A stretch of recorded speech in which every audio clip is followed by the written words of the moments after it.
proper way to pop the cannula is you pop it. You don't yank, because then the sponge can get caught and pull your thread out. There you go.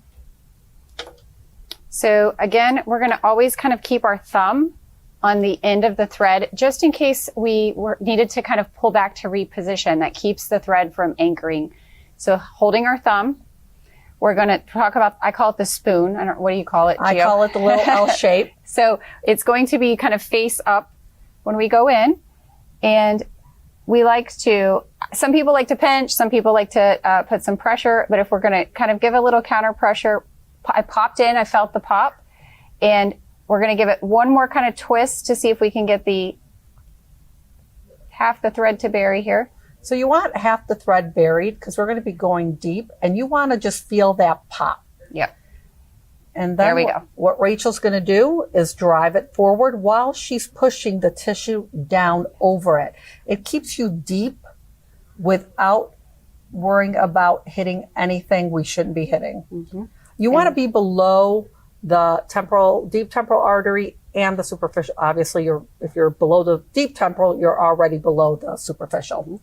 Okay. I've hit resistance, so I've stopped. I'm going to just kind of hold a little gentle pressure here as I twist and pull out. Okay. Perfect. Okay. You can see that was absolutely perfect. Now she's going to go down to the one right above the zygoma. Here. Same exact technique. You want me here, the lateral. She's going to pop in, twist till she only sees half the thread. Then she's going to lay the cannula down. So you don't want to keep driving as you're twisting. Once you're in, drop the cannula. Perfect, you can drop. And then she will twist to keep getting in there, because that'll keep her deep. And then she's going to pull that tissue down and over until she's about 3/4 of the way in. Beautiful. So the reason I really want you to only go in 3/4 is you need to have, with these molded level locks, at least one barb, little V sticking out. So that catches the tissue so you can really get a good pull on the skin. If you bury it all the way, the thread at the end is smooth and you're not going to get that extra little bit of pull. So now she's at that bottom of the cheek. She's actually going deep enough to pull up a little bit of that fat pad, and that's what will give her a beautiful lift. Just there we go. And as you can see how easily, once it pops in. And I'm twisting as I go, and I'm about 3/4 of the way, so we're going to leave it. Yep. Beautiful. And as you can see, there's not even a drop of blood. You want to do this one or this one? This one up here.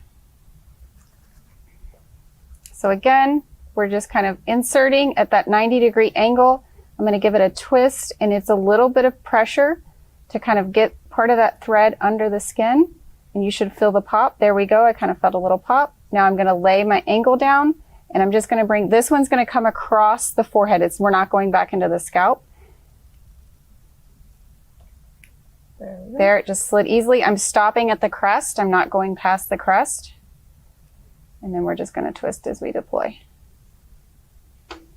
Last one.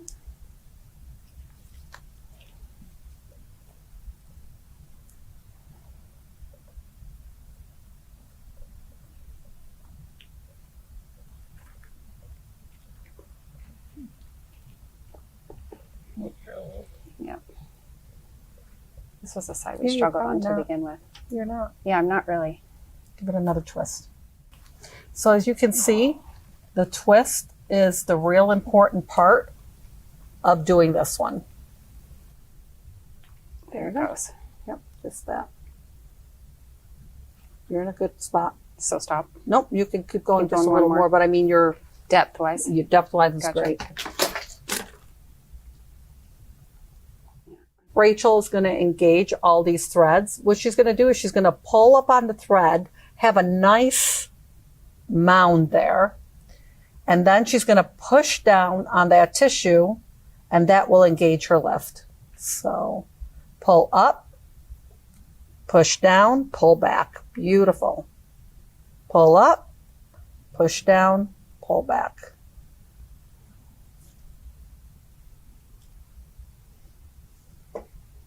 And each one of those, I got a few extra clicks. You can actually physically feel it and see it raise the skin. And she's going to pull on one of these, and you'll see how engaged and how there is no slippage. Yeah. There is literally, it's not slipping forward. So the level locks have 2 little V's going up of the molds and 2 little V's going down. The 2 going up actually push the tissue up, while the 2 going down prevent that thread from slipping or breaking or floating. Now we're going to cut. So I'm pulling slightly up on the thread while I'm taking and pushing down on the skin while I cut. And the reason that's really important is you want that thread to seed under the skin and not be pushing out at the entry point. If it's pushing out at the entry point, you will find that you could extrude the thread. I've never seen a level lock extrude, so highly unlikely if you've placed them correctly. But as we know, there's a chance of extrusion. Normally, a chance of extrusion is if you do not bury that end of the thread well. So it's pushing against the epidermal, hypodermal tissue, and it just wants to push out. So our patient here was saying that she just felt a little bit of pain in a couple specific spots. So all that we want to do is just massage, and you can be somewhat aggressive with it, with the massage, and you will feel, if there's something that's kind of tethered down, you will feel the pop, and they will feel it as well, and they can let you know that they've got some relief.